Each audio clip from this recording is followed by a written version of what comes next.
Your energy as soon as you came in, it's like sunshine on a muggy day. Yeah. At most times, some people like it. You know, it was frowned upon during my playing days, but I refuse to change. Liberty City Ballers. What a story, and the work they're doing. Pretty awesome, isn't it? Yes, it will be on Stars, premiering September 16th.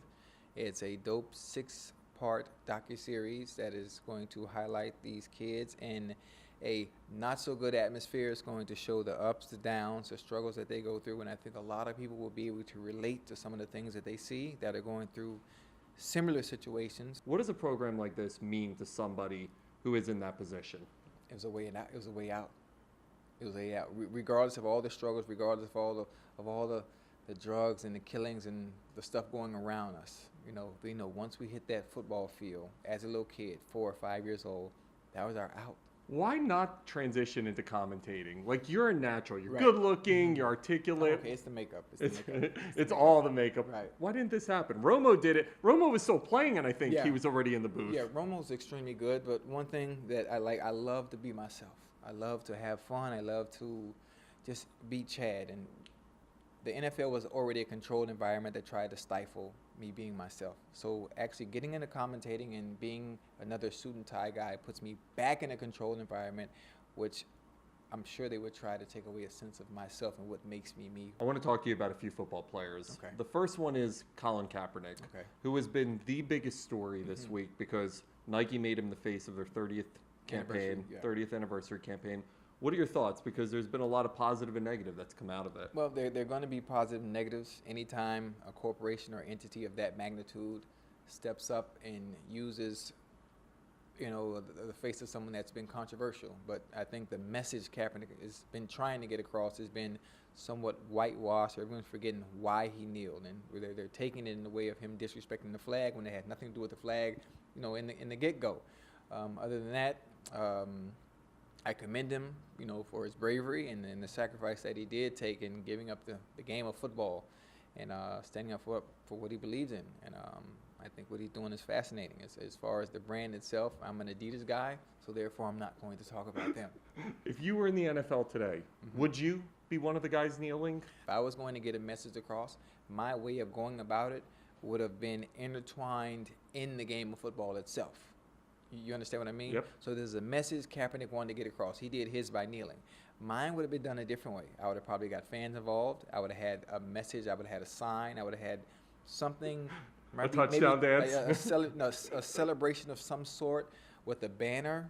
But I would have gotten the message across, and I would have reached millions the same way he did by kneeling. Another guy I want to talk to you about is a good friend of yours, Mr. Terrell Owens. Hey, that's my boy. The decision he made this year not to go to the Hall of Fame. Right.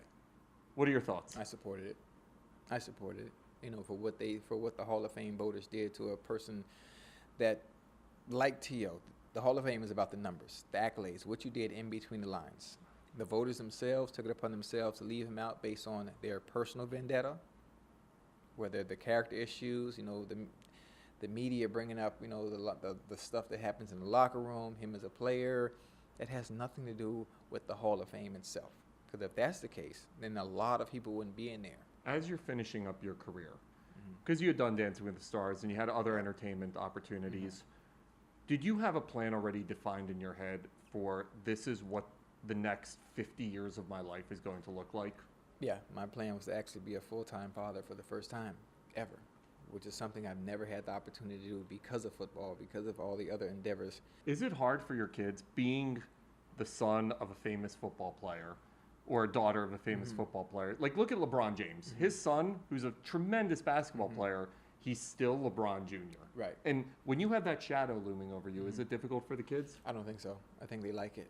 Really? My daughter is a track runner. She is a superstar, 3-time gold medal repeating champion. She likes the pressure. My son is a receiver at Venice High School in L.A. He enjoys the pressure. They welcome it. How about for you personally?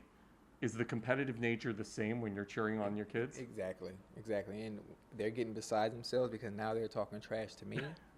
They're talking trash to me, and it's forcing me, honestly, like all jokes aside, it's forcing me to continue to stay in shape so I can continue to not only train but beat them so they can gauge how long they have to go. Not just to beat me, but just in general in what they do. If I threw you in a football field today, could you compete? Could you compete at some level in terms of NFL? Like, could you make an NFL team if you really needed to? Easily. If given the opportunity to actually make it with the proper training, make a team, yes. Honestly, right now, I still believe outside of the top tier receivers, I'm still better than 90%.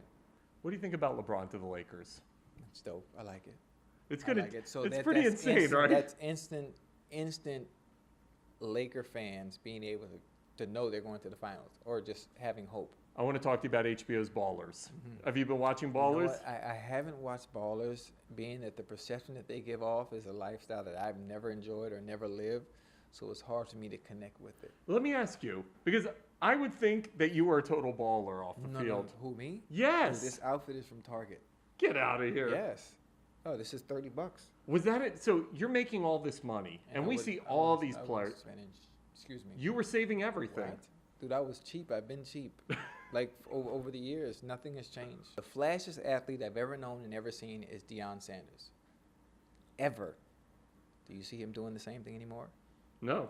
But he's also making millions as a broadcaster. Yeah, you can't. It's impossible to maintain it. You can still bring in revenue of some sort, but to maintain a certain image and certain lifestyle is almost impossible.